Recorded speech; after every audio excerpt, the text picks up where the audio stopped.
Good morning, everybody. Hopefully you had a good weekend and the weather treated you fine, since spring should be arriving anytime soon, not in the Northland, but we had snow on the ground this morning. So what I'm bringing up here is we have seen a slight correction in the markets, and now would be a great time to get back into the market, right? Would now be a great time to get back in the market? So what's the economic landscape look right now? Interest rates are low, but they're only going to go one way, which is what? Stock market is the stock market still historically overvalued, regardless of whether it's had that slight correction? Inflation is the highest level of 40 years. Does that bode well? Based on history, when inflation is up, is that good for the market or bad for the market? How about the geopolitical landscape right now? I mean, every morning we wake up, we wait for some new event to happen, right? There's significant debt in the U.S. and the rest of the world. Does that bode well?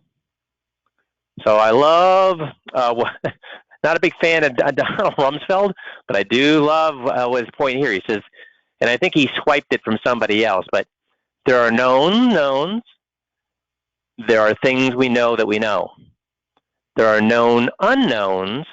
That is to say, there are things that we now know we don't know, but there's also unknown unknowns. There are things that we do not know we do not know, which right now is what? You know, any of these, I mean, all of these things and any of these things bode what for the marketplace right now?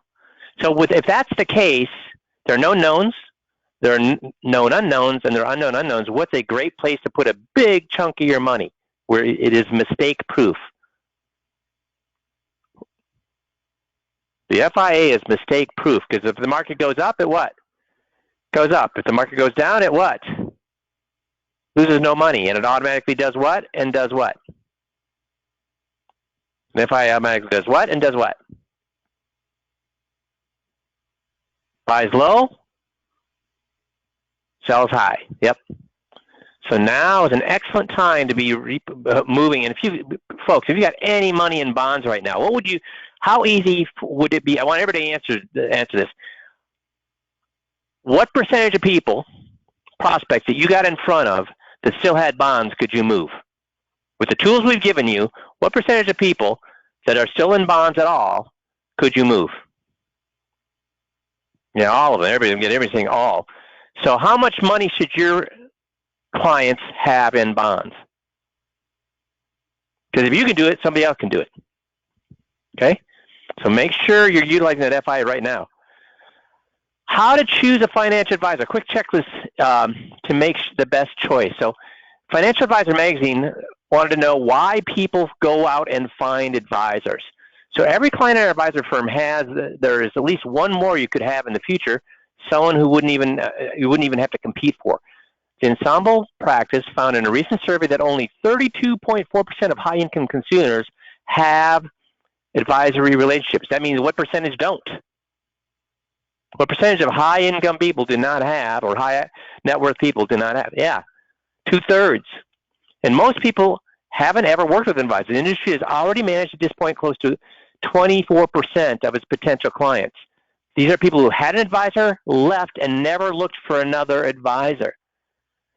So if you got in front of somebody who had an advisor, left, and never looked for another advisor, do you have tools with the 5Q group to bring them back?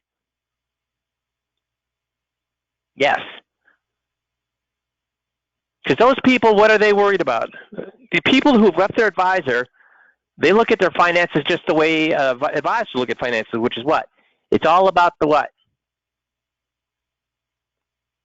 It's all about the money. And do you have tools to show them that there's a heck of a lot more to financial stability than just the money? Yes, all the non-financial things, and that's how we show that we care.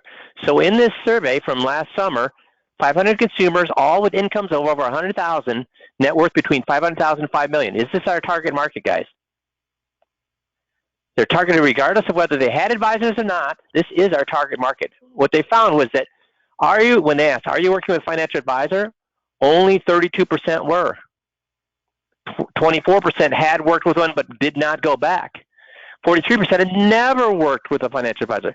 So these people, what? Now keep in mind, these people feel that what? How have they done over the last decade? How has this 2/3 of people done over the last decade? Fantastic. And are they? And are most of those people, are they worried right now with what the market did the first quarter? No, they're not. Why? Heck, how much did the market go down at the beginning of COVID? 10%? No, it went down how much? 34%. Well, I guess in some measures it could be 45, depending on how you measure it. But the S&P was 34, and it came back how quickly? Have any of these people in the last 13 years experienced a real bear market? 2/3 of these people. Yeah, and does it come back in 12 months, guys? How long did it take to come back after 2000? How long did it take to come back after 2000? 13 years, guys. Look at the numbers, 13 years. It got close to back in 2008, and then what happened? It went back down again. So when did people that lost money in 2000 see their money again? 2013, they're back to whole. After the 2008, how long did it take to get back to around even? 5 years. But geez, for the last 13 years, the market's done what? Nothing but gone up. So the opportunity is present in everyday wealth segment. Even among those investors that have more than $5 million net worth, 18.4% have not formed an advisory relationship. 26.4% have not of the people between 1 million and 5 million have never had one. 41% of consumers between 500,000 and a million have never had one.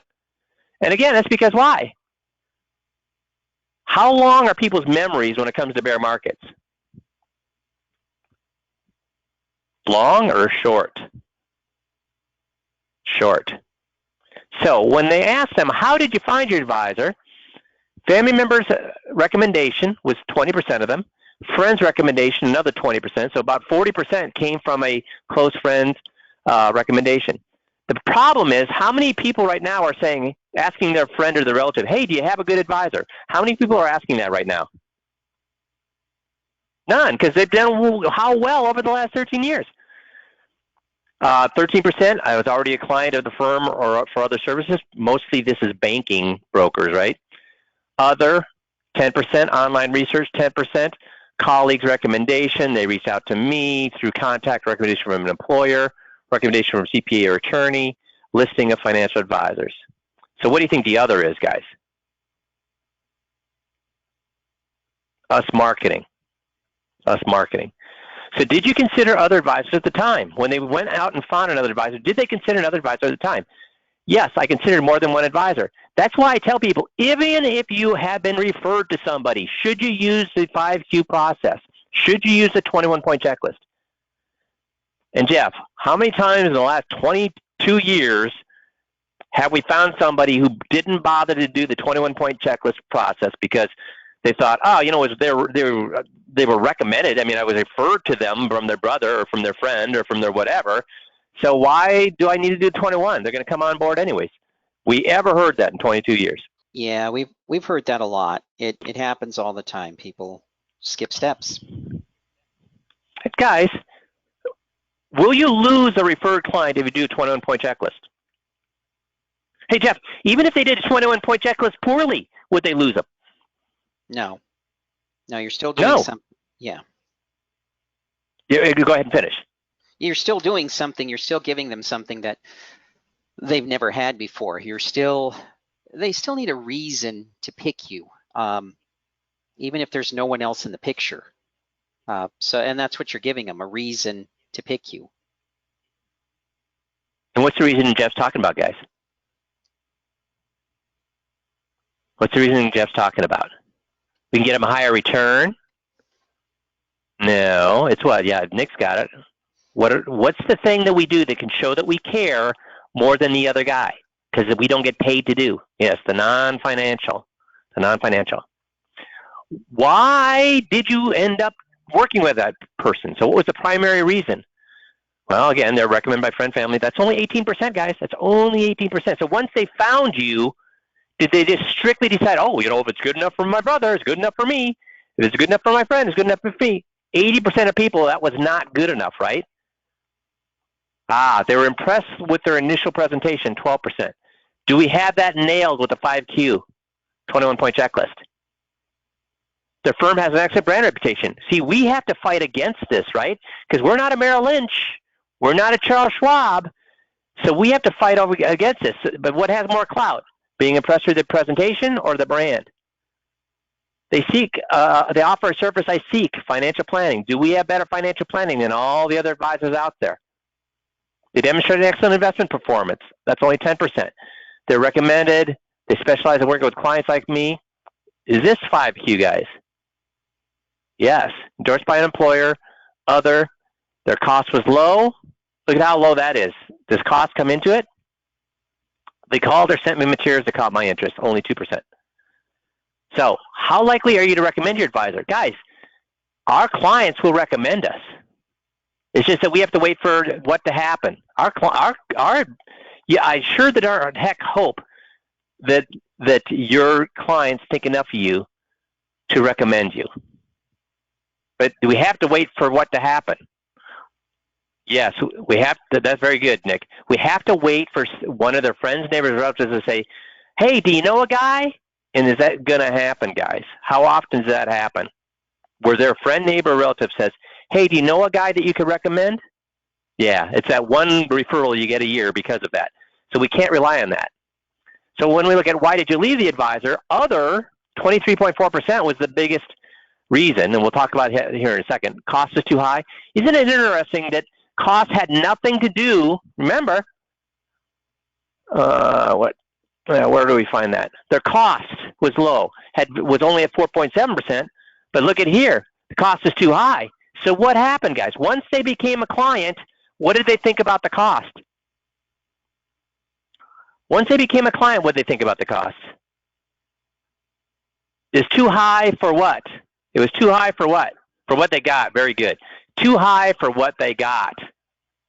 So if all we're doing is offering investments and charging a fee for that, are we going to be dying a death of 1,000 cuts? If all we do is offer investments and charge a fee for that, because where can they find money management cheaper than what you give them? Is that impossible to find or pretty darn easy to find in today's world? Heck, you got it's all over the place. The people charge less than you, so you can't just be relying on money management. The advisor I work with left or retired the firm. That's that lucky. When we market, we get that one person. We're there at the right place, right time. These are that one person at your seminar, that one person that entered your marketing, that you're at the right place at the right time. But all the rest of those tire kickers and plate lickers that we have to move. They failed to communicate regularly or clearly. They did not listen well to my point of view. So do we have tools for you to overcome these things with 5Q? The performance of the investments is disappointing, 10% of them. My values did not match theirs or their firm's values. Their advice was ineffective. Does anybody think that does the 21-point checklist, does any client think that our advice is ineffective when you do the 21-point checklist? Have you ever heard that, Jeff, in 22 years, that the advice is ineffective when an advisor does a 21-point checklist? Nope, I've never heard that. Did not hear it. I did not have a good rapport with the advisors, only 3%. So how much time do we spend teaching your rapport, guys? How much time do we spend teaching rapport? 0. What are all the other sales training, where do all the other sales training systems out there spend all their time on? Being their best buddy, that's right, rapport. So you know what? Did this used to work with the greatest generation, the World War II vets? Did this used to work? Being their best buddy, schmoozing. Yes. Is that the case anymore? People are looking for one thing and one thing only, which is what? Begins with a V. What is everybody looking for? Only one person's got the right answer. Starts with a V. Come on, everybody. They're not looking for low cost. They're not looking for high return. That's right, Jeff. They're looking for, everybody's getting it. They're looking for value, value, value. So what's this other? The number one reason, what's the other that they're left for? Most commonly, there was just a general dissatisfaction with the relationship. This is how we interpret the other, 23%. So just a general dissatisfaction. You can't put the finger on it. They're just not happy with their current advisor. And that's a combination of things. What are some things that could make a person just generally dissatisfied with their current guy? Lack of communication, waiting, and not reactive versus proactive communication. Not reminding them every year the value that you bring to them. Speaking in language they don't understand. Never sending them a handwritten note. There's all sorts of things that can make that up. So guys, only 32% of people are working with advisors. That means 2/3 of the people are not working with advisors. How easy should they be to get with what we do? And really, how easy are these people to get with what we do? But the thing is, if you're not marketing, if you're not figuring out a way to get out there, how are you going to get in front of these people? Because right now they think what? Right now people think what? I'm fine and dandy. So if you're not giving them a reason to come out and see you, guess what? They're not going to. With our unique selling propositions, do they have 3 reasons to come to see you? And do 2 of them have nothing to do with investments? Yes. So you need to be out there. I don't care how you get that marketing out there. You need to be out there marketing. And that could be being awesome at a referral script. It could be seminars. It could be lead generation. It could be any number of things, but you need to get your word out there. Okay? The opportunity is present in every wealth segment, even among those investors with $5 million or more net worth. Remember, 18% of the people with $5 million or more don't have advisors. 26% between $1.5 million don't have advisors. 41% between, and would we be happy with a $500,000 to $1 million client, guys? 40% of them don't have advisors. But there is no Pied Piper. Though most people don't have advisors, there is no Pied Piper strategy for leading them into a professional advisor engagement. People have diverse needs, and many things drive their behavior. Still, the opportunity for advisors to double in size is there to be had. And the fundamental principles of success hold true. Investing in your current relationships and your brand. Guys, investing in your current client relationships, that's how you're going to get in front of people right now. Do we have ways to get you in leveraging your existing client relationships? Yes. To go down to new client and annual review, we have the annual review. And we just talked about one of the ways at that annual review that we can leverage this, which is what? At that annual review, we do what? Make sure that the goals they had when they first came on board, that their investments were aligned then, but are they currently still aligned with what they brought that on? We talked about that. So having what? Riders. Is that still a good thing for them to have? Yes or no? How else have we done it? Well, when we do a 21-point checklist. So when we do the annual review, what's the first thing we start out with the annual review? Do we ask them about their survivor's guide? Yes. I can't tell you how many times when I said, did you get your survivor's guide done? Oh no, shoot, no, we didn't do that. Can we get another one? Yeah, we can certainly. Did you get your advanced directive done? Oh no, we didn't do that. Could you have one of those too? I apologize. Hey, no problem. These are important things, but please sit down and think about it. We'll get you another one. Guys, is it my job to make sure they do these things, or is it my job to remind them every single year that these are important things to do? And do they get mad at me when I remind them? Or does that remind them why they're working with me? What do I care about? When it comes to them, what do I care about? So I only talk about money, money, money, money. If I only talk about money, what does that tell them I only care about? Money.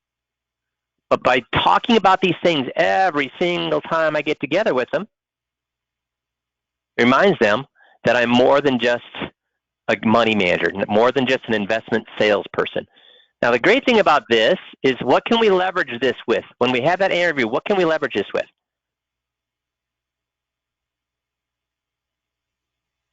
What can we leverage this with? I'll get through that. What can we leverage it with? Type in referral script. You're going to see it comes up at the 21 Light process, important news, or the audio video school. How do we leverage, here's the audio and video school. How do we leverage this? Guys, we talk about what? How important are these non-financial things? Important or not important? We ask the client, how important are these things? Important or not important? Well, they're important. How much time, money, and hassle will we avoid by having these things done? Lots. Yeah, so is there anybody in your life who looks up to you, that runs things by you, calls you for advice occasionally? Well, yeah. So if they don't have these things done, and you didn't have these things done, and they look up to you, so the chance of them having is very low. So if they don't have these things done, and one of these things happened, and they end up with all sorts of time, hassle, and financial problems, whose phone might they pick up and call? I guess me. Yeah, so would anybody like me sit down with for 20 minutes to a half hour? We'll get all the same paperwork put together so that their problems don't become your problems. So why are they going to make the referral, guys? Why do they make the referral when we use our script? To help me, the advisor? They're helping me, but that's not why they're making the referral, to help their friend, neighbor, relative. Sure, it helps their friend, neighbor, relative, but that's not the reason they're making a referral. Why do they make the referral? So we got one right answer. That's right, Steve. Help themselves. That's right, Nick. Help themselves. That's why. So every time you do a referral or an interview and you cover the non-financial things, you do the referral script. And guys, just because they didn't give you a referral last time, does that mean they're not going to give you a referral this time? Things are constantly what? Changing. Now, the other way you can make sure you're getting keeping that money as well. We talked about it last week, which is 2/3 of heirs fire their parents' financial advisor. So you don't want to be losing that money when your clients die. So the annual review is going to make sure you're not losing those people when you die. So it says annual review. So let's say you met with people, say, last November. Would it be okay to do an annual review right now if you met with people last November? Everybody answer that. Y or N? I only got 2 Ys, 3 Ys, 5 Ys. Keep going. Y or N? Yes, and what would be the reason that would be a good time to do, that now would be a good time to do an annual review with these folks? For them. It's a good for you for all the reasons I just outlined here. Why would it be good for them? Yes, market changes. Weird times, right? So now would be a good time to do an interview for them, and it is also good for you where you can make sure you start now nurturing, getting their kids involved, doing the non-financial things and doing the referral script. Reminding or it's making sure their investments are still aligned with what they want now, not what they wanted when they first bought that investment 3 years ago. So you can be paid very handsomely for doing annual reviews, all sorts of ways, but now is also the time to be seeing them, because if you're not talking to them, guess what? They may be looking elsewhere. So unless you're marketing, what should you be doing? This month, unless you're marketing, what should you be your goal in April? If you're not marketing, your goal should be what? Contacting some of your clients or all of them? All of them. Does that make sense? So you should be doing 1 or 2 things in April. Either marketing, and if you're not marketing, you should be doing annual reviews. Both will start to earn you money. Make sense? Awesome possum. Well, then you guys have a great rest of the week, and we'll talk to you all next Monday. Thanks, everybody.